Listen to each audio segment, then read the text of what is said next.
But what is playing by the rules if parties will not accept an orderly transfer of power? During two recent off-cycle state elections in the south of Nigeria, for example, the U.S. Embassy threatened to invoke visa restrictions on candidates, agents or security officials who impede the electoral process. It was not an empty threat, and the junket-obsessed political elite knew it. Yet, as this welcome U.S. forefinger was wagging at Nigerian politicians, four other fingers of the same hand were pointing back at the U.S., where its own president, Trump, has threatened that he would not accept the result of the November 3 election, if he loses. He made the same threat in 2016, saying he would not accept the outcome in the race against Hillary Clinton because the system was rigged.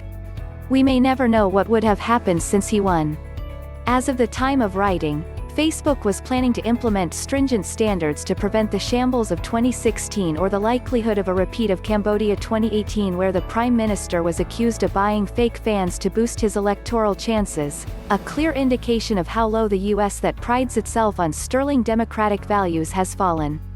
By this time next week, the U.S. presidential election would be over.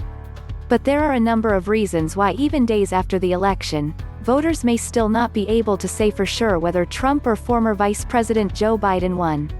One reason why is because aspects of the labyrinthine voting and counting process in U.S. elections, which gives states and counties considerable latitude in the conduct of elections, are being challenged in court. While some states may still be counting mail-in ballots, and they would be significantly more in this COVID-19 year, others, especially Republican states, want mail-in ballot counting to end before or on voting day.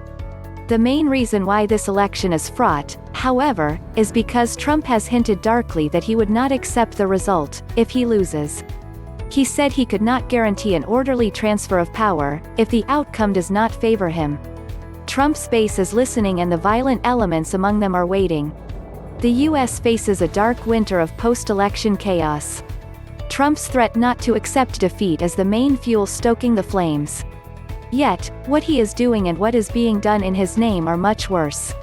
In a number of states across the U.S., especially in the battleground states, Republican governors are still desperately trying to use the courts to block counting of mail-in votes beyond Election Day, even where the law allows it. The Supreme Court weighed in with a precarious 4-4 ruling, but the matter is not settled yet. The inauguration on Monday of the conservative-leaning Judge Amy Coney Barrett to the Supreme Court could tip over the final decision on mail-in votes, a consequential matter in a COVID-19 year and beyond. In other states, various voter suppression methods, including stringent voter ID requirements and last-minute gerrymandering, have become a part of the kitchen sink.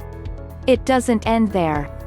Concerns about Trump's race baiting, suspicion that he may yet again deploy the National Guard as he did after George Floyd's murder, and the rush to confirm Judge Barrett on the eve of election, all look like ingredients from a dictator's cookbook.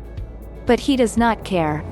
Trump has said over and over again that the system is rigged, that he suspects serious fraud with mail-in ballots, that China is helping the Democratic Party compromise the system, that he is a victim of an Obama spy ring, all with barely a shred of proof. Yet, he seems determined to use self-help, if the results don't go his way. At first, it was like a joke. But since he makes no distinction between opinions and facts, Trump has taught the world to take him by his jokes. He indulges in fiction, which he invents with a single-minded talent that beggars belief. Insisting, up till last week, that he would not accept an orderly transfer of power if he loses the election, is frightening. He makes Guinea, where President Alpha Condé has just foisted a third term on the country, look like a beacon of democracy. Condé can, at least, argue that the Guinean parliament extended his mandate, even though he obtained the extension by fraud. But for a sitting U.S. president to repudiate the prospects of an orderly transfer of power if he loses, is not just a dangerous precedent for that country, it increases the chances of more Condés rising in Africa and elsewhere. Has anyone noticed that the O has been resoundingly silent about Condé's travesty? If Trump does not believe senior government officials across party lines and even independent think tanks that have insisted that his claim of mail-in fraud or a rigged system is false, why should incumbents in Africa or elsewhere not undermine the electoral system in their own countries on the excuse that every ballot must match their testosterone specimen? In the last 2 decades, a significant number of African countries have come under representative governments largely because of external pressure from the West, led by the European Union and the US. Even though more money has poured in from China, often with few questions or scruples, pressure from the West and improvements in technology have put more governments on the continent on the spot. Politicians may not have been altogether pleased with the outcome of the elections, but because they have seen the consequences of chaos elsewhere, because they have seen the US live up to its pledge to punish persons responsible for deadly election violence whether in Kenya, Liberia or Côte d'Ivoire, they have yielded to orderly transfer of power. Nigeria provided a spectacular example of orderly transition 5 years ago, when former President Goodluck Jonathan called Muhammadu Buhari and conceded defeat even before the final results were announced in an election that could have descended into chaos.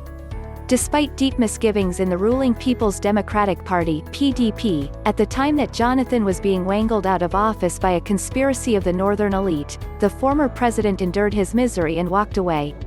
Kenya and Zimbabwe followed suit. When Yahya Jammeh of the Gambia refused to accept the outcome of elections in that country, the regional body, ECOWAS, shooed the yam head out of office. Until recent events in Mali, Côte d'Ivoire and Guinea threatened to spoil the broth, Africa has been looking like the fireside where the world could at last light its candle. A US president threatening to impede an orderly transition of power is a danger not just to his own country but also to politicians elsewhere who might copy his bad example. This year, out of 5 African countries holding major elections, the presidents of 2 of them, Alassane Ouattara of Côte d'Ivoire and Condé of Guinea, have maneuvered themselves into positions for a controversial third term. Which Trump would stand up to Ouattara, Condé or any other political outlaw on the continent? The Trump begging China to help him win election at home or the one hiding his tax records in plain sight? The Trump crying wolf over a rigged system, even before the first ballot was cast, or the one that unleashed the National Guard on unarmed protesters? The Trump who bullies women and indulges in race baiting, or the one who pledged not to accept an orderly transfer of power, if he loses at the poll? Which Trump is the world modeling on the eve of November 3rd? After 4 years of America First, the world is learning to find its own path even in matters where the US used to provide leadership and direction. Yet, if this is the new face of American exceptionalism, a US presidential candidate who undermines the electoral system for the heck of it and refuses to accept an orderly transfer of power if he loses, then we must brace up for a bitter winter in global politics. Not even in shithole countries is it fashionable anymore to insist on victory as precondition for elections. Who needs elections if they must win before the contest, anyway? But that is what Trump insists on. It's apparent that America's problems are worse than shambolic race relations and COVID-19. Trump-myelitis, or the new epidemic of electoral victory at all costs, is also a new contagion the world must guard against.